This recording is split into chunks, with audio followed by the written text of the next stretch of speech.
So today I want to talk about a graphics card that I just recently picked up earlier this week, and that is an RX 570 from Newegg, and I picked that up for $140. Now I had to pay sales tax, so I ended up actually paying about $150, but your tax obligations will vary depending on where you live. Now at the time of purchase, this card was the cheapest RX 570 on Newegg that was brand new. There were some open box ones and that sort of thing that were a little bit cheaper, but this is the cheapest one that I found on Newegg, and it comes with 2 free games, and these games that are sort of bundled with it, you get to pick 2 of 3, and the games all come out next year.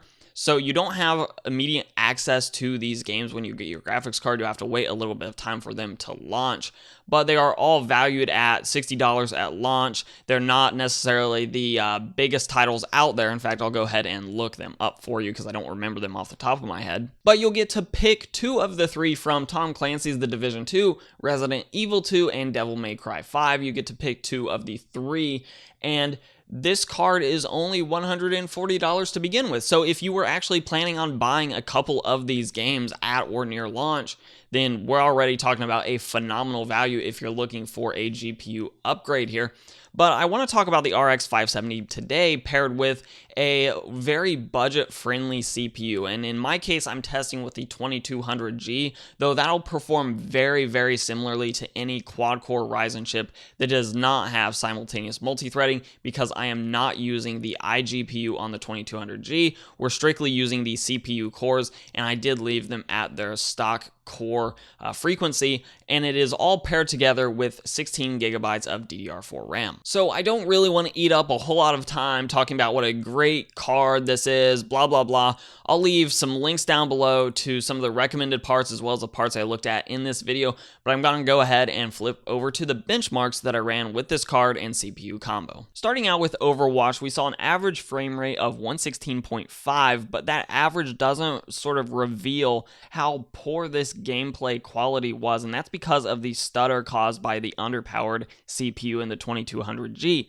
We saw a 1% low of 13.2 and a 0.1% low of 2.3, and those numbers are reflected in the actual gameplay by just the amount of stutter, especially in large firefights when a lot of the players were in the same area. There was just a lot of stutter. It wasn't really what I would even call a playable scenario. So if you are into these very fast-paced esports games, then you may want to consider upgrading to a 4-core and 8-thread CPU if you're on the Ryzen side of things, or if you're on the Intel side of things. I would imagine that modern i3s would be mostly fine just because they are giving you a significant IPC bump over the Ryzen processors here. Now, it is worth noting the 2200G was at stock settings, so an overclock would definitely help a little bit, but the CPU was definitely the bottleneck here. And that continued to some extent into The Witcher 3, where there was definitely some stuttering, but not nearly as much as in Overwatch, as reflected by the 29.91% low number there. But I will note in favor of the 2200G here, the stuttering was mostly just as I entered new areas, but as I sort of spent some time in those areas, then the stuttering really went away, and I started to see that 1% low and 0.1% low numbers start to come back up a little bit. But as soon as I started traveling around again and moved to different areas, I saw the stuttering return. So this seemed to be a little bit of a CPU bottleneck, but it seemed to be more in loading in the new areas and getting the new areas set up as the player moved into them, and less of a sustained issue like it was in Overwatch. And finally, in GTA 5, I didn't really notice much of a stutter issue at all in this particular game. We saw an average of 59.8, so right at that 60 mark, with 1% low at 46.8 and a 0.1% low at 39.9. So this game of the 3 was by far the smoothest, and I would actually definitely rank it as the best gameplay experience, even though it had the lowest average, which is really just one more reason that we actually look at the 1% and 0.1% lows. So there are a few takeaways with the testing. First off, the RX 570 is a phenomenal 1080p graphics card, and it does better, just looking from other reviews and other comparison videos, because I don't have a 1050 Ti anymore to test this with, but the RX 570 and all the testing that I've ever seen with it outperforms the GTX 1050 significantly, and that's a big deal because right now the GTX 1050 Ti is basically the exact same price as an RX 570 4GB version. So if you have the power supply to support it, because remember the 1050 Ti does not require any external power, it gets all its power from the motherboard.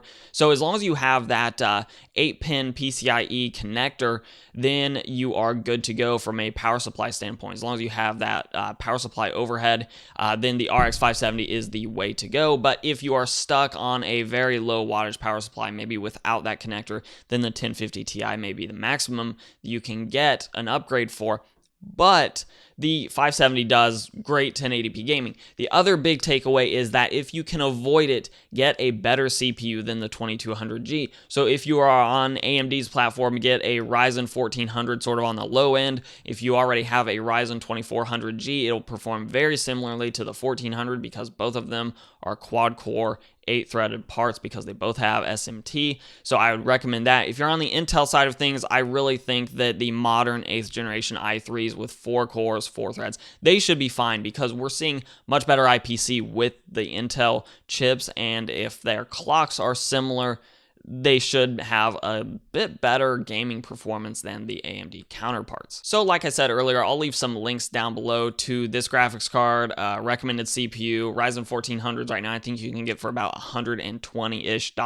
So they're not a crazy expensive part, especially when you're comparing them to a 2200G. They're just a little bit more. I'll leave some other maybe relevant links down below as well. But let me know what you think about the RX 570 at $140-ish, and that sale says it ends in 3 days, so you might want to hop on it pretty quick if you're thinking about it. But at that price point, is this a good value? Is this a card that you would think about putting in your own system as an upgrade to something you already have? Or are you gonna pass on this card, maybe even jump up to an RX 580, which I saw as cheap as $185 for an 8GB version of that card? What do you think about this deal? Let us know down below. And of course, if you like the videos, give it a like, share, subscribe, comment. All those things help out a lot. You can follow me on social media at Hoosier Hardware. That should be somewhere on the screen right about now. And yeah, that's about it. I'm Shane with Hoosier Hardware. Click on one of these other videos to watch. I'm gonna go have some turkey and stuff because it's Thanksgiving Day and I'm recording right now. I'm out.